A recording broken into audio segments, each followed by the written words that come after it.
Dans son royaume, l'eau était partout. Vraiment partout. Les yeux fermés, Livio pouvait entendre au loin gronder les eaux du nord et de l'hiver. Il devinait très bien sur sa peau le courant chaud des océans de l'été, le clapotis d'une pluie d'automne aussi. C'est vrai, il ne savait rien de la surface. Il ignorait tout des grandes profondeurs, mais oui, à cette place de choix, Livio s'imaginait déjà être le centre de toutes les mers du monde. Et personne en dehors n'aurait songé à le décevoir. À l'approche de la fête des grandes aurores, on redoublait même d'attention à son égard.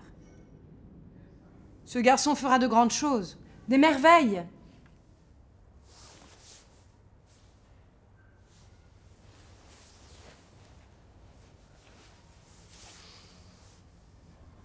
Il bombait le torse plus haut, se redressait un peu pour se donner des airs de grand large.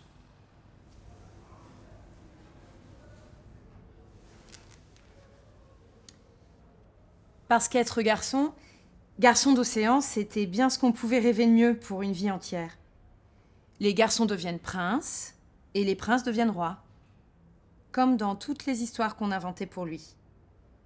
Et les grands destins tiennent parfois en quelques lignes. Je vais être enfant de reine. Je serai fils de roi, avec des muscles pour me battre et une voix solide pour imposer mes volontés. Et rien en travers de ma route. Rien en travers de sa route. Voilà ce qui flottait dans la tête de Livio, jusqu'à la faire tourbillonner.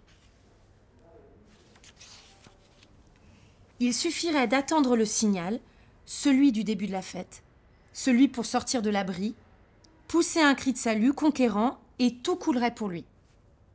Tout, comme dans les histoires inventées. Ce dernier soir, pourtant, il s'endormit facilement.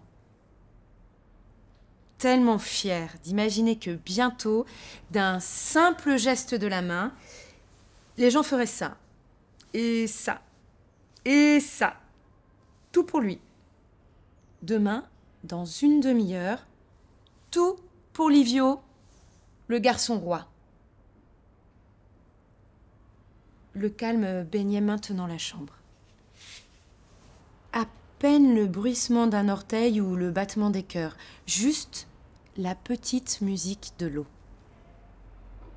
Et personne ailleurs ne remarqua les remous qui venaient de tout près. La méduse arriva au plus noir de la nuit. Elle glissa, lentement, belle comme un nuage sous-marin. Une première fois, elle bouscula Livio. Il pensa qu'au dehors, quelqu'une ou quelqu'un lui faisait encore des siennes. Mais ce n'était pas quelqu'un. La méduse serrait et serrait. La méduse le voulait pour lui. Et cela dura interminablement.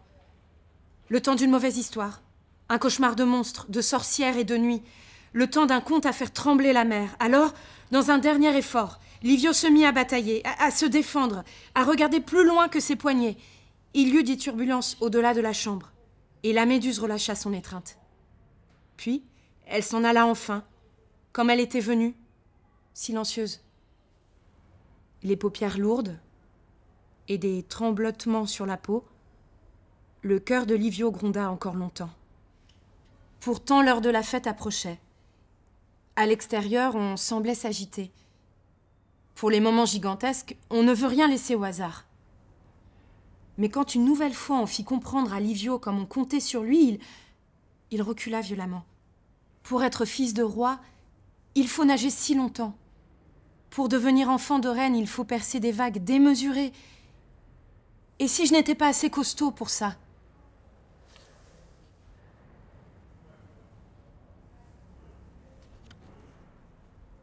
Sa chambre était petite, d'accord, mais tellement confortable.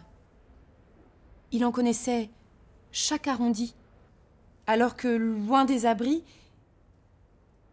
il devait se cacher encore bien d'autres méduses. Alors sa mère inventa une nouvelle histoire pour lui. Sans prince, sans roi. Le récit d'un enfant qui a dû se débattre contre les déferlantes, mais qui grandira même un peu fragile.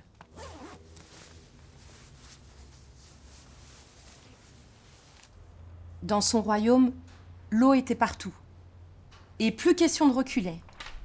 Soudain, tout se précipita. Les frissons, les rapides, le chaud, le froid, les mains tendues, le soleil. Dehors. Juste le temps de crier et de tout oublier. Naître.